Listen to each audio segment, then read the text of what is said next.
Teams with ties to the Padres include Mexico, Canada, and the Dominican Republic. And 3 Padres will also play for Venezuela. So if you come to a game and the Gulls go on the power play, you might want to hold off on going to the concession stand or to the restroom, well, for at least 2 minutes. And Saragusa cannot wait to help his guys get back in the end zone.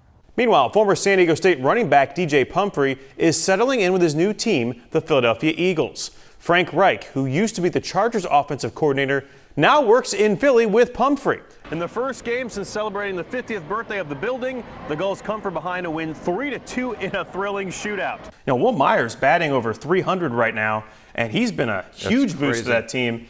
Possibly another all-star campaign for him down the line? Yeah, that would be awesome. All right, thanks, Ben. Well, at least the Padres do not have to play in Atlanta tomorrow. That's the good news. The bad news? The Braves are still undefeated in their new ballpark. We start in the 3rd inning at SunTrust Park, tied at 1, and Jared Weaver was doing just fine until he made this mistake.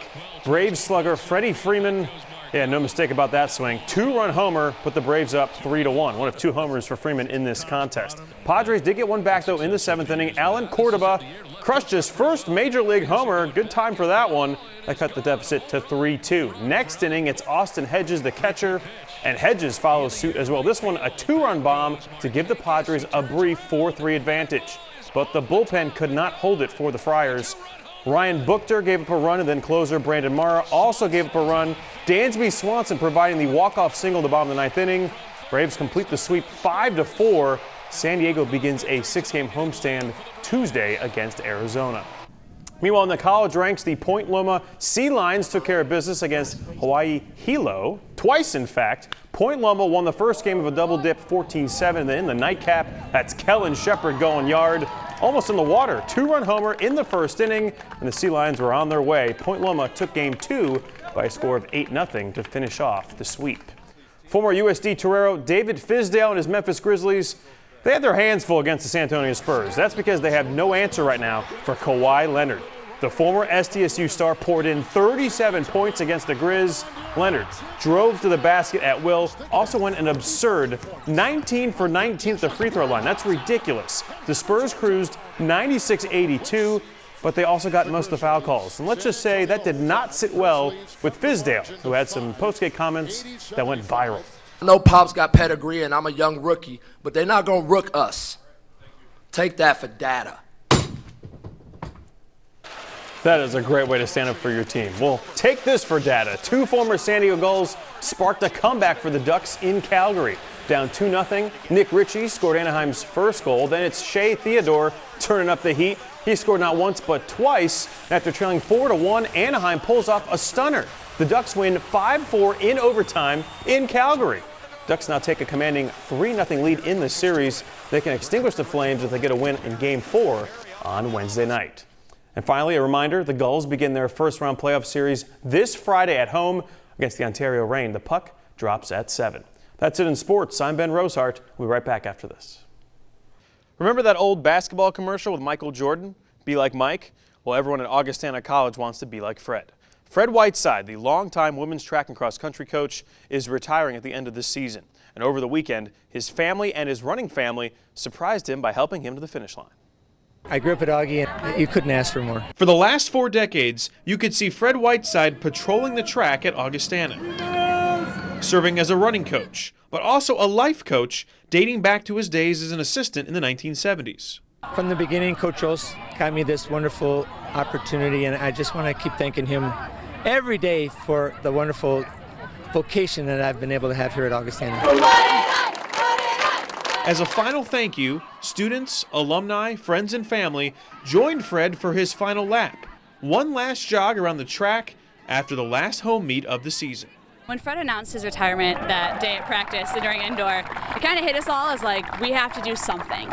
It just goes to show what a wonderful man he is and what a great program he's built for Augie. It's, you know, we're not just a community, we're not just a sport or a team, we're a family, and he's a wonder of the world. He's had a huge impact on my life, and I know everyone else's lives too that have run with him or come into contact with him, whether on the team or in the community, and he's really left his mark.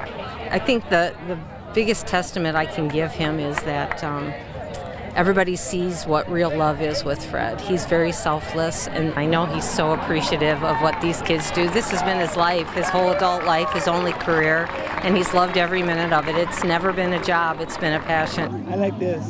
It played out, I mean, better than I think we could have imagined. It's just been a blessing. Press it. There you go. NFL teams know DJ Pumphrey can run, and run well. He has the records to prove it. But for Pumphrey to make his mark at the next level, he needs to show he is strong enough and quick enough as a pass catcher. I just want to be picked up. I mean, I feel like if one team chooses me, I could be the next great. With neon shoes and an array of moves, Pumphrey spent a large chunk of his time fielding punts. Franchises like the Jets have made it clear his chances to catch on drastically improve if he can make an impact on special teams.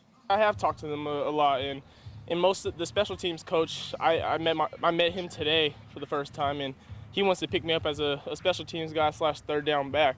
And the Jets running back coach, I actually know him from about high school. I mean, there were 8 guys from my high school that ended up going to his school, which was at Southern University when he was the head coach there. Despite all his accomplishments, DJ Pumphrey is projected as a mid-round pick, mainly because of his size. And there's a chance that his teammate and Chula Vista native Nico Siragusa may be picked before him.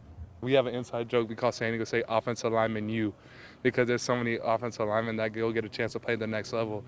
And through all my meetings with the NFL teams and all the combine and everything, a lot of the same terminology, a lot of the same blocking schemes were applied to the next level. Siragusa is slated as a 3rd to 6th round draft pick, just like Pumphrey. I mean, I've been hearing a lot of positive feedback, so I just want to go show teams that it wasn't a fluke. New Chargers defensive coordinator Gus Bradley was also in attendance, getting a closer look at guys like defensive back DeMonte Casey. Casey should also hear his name called next month and would be a good fit with the Bolts. After all, they are still looking for a ball hawk in the secondary to replace Eric Weddle. With the Aztecs, Ben Rosehart, NBC7 Sports. Minor League Baseball has its share of quirks. But for Burlington Bees fans Tom and Jack Gray, they make their presence felt even when they are not officially umpiring a game. Basically, when they get up and clean off the plate, we'll stand up and clean off our seats, and we kind of mimic them more or less. When they give the count, show it around, we'll do that with our fingers. Just kind of mimic what they're doing at the time. It's also stuff that we do when we're umpiring, so we know the moves anyway. We might as well have some fun with it, and the fans seem to enjoy it. So they are both actual umpires in Iowa, but at Bees games, they go for fun and take over the gray area, the first row behind home plate. It's going to be a memory for a very long time. It's something that's very abnormal, and I love doing it, especially with my father here. Mostly I'm trying to entertain the other fans. I've been umpiring for years, youth baseball, youth USA baseball, Little League baseball.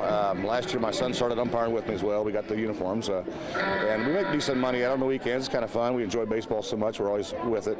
This would be my 2nd year doing it, and to be honest, I love it. It's good money, and I just enjoy baseball, and I'm around something that I love. So when he's not umpiring or entertaining, Jack is pitching or hitting for Burlington Notre Dame High School, where his dad is also a coach with the Nikes. That's one of the biggest joys, is to be able to spend time with my son Jack, and we come out here and work with the umpires and have some fun. At Bees games, Tom and Jack have only umpired from the stands twice. But maybe they should make the calls more often, because on both occasions, the Bees scored walk-off wins. In Burlington, Ben Rosehart, KWQC TV6 Sports.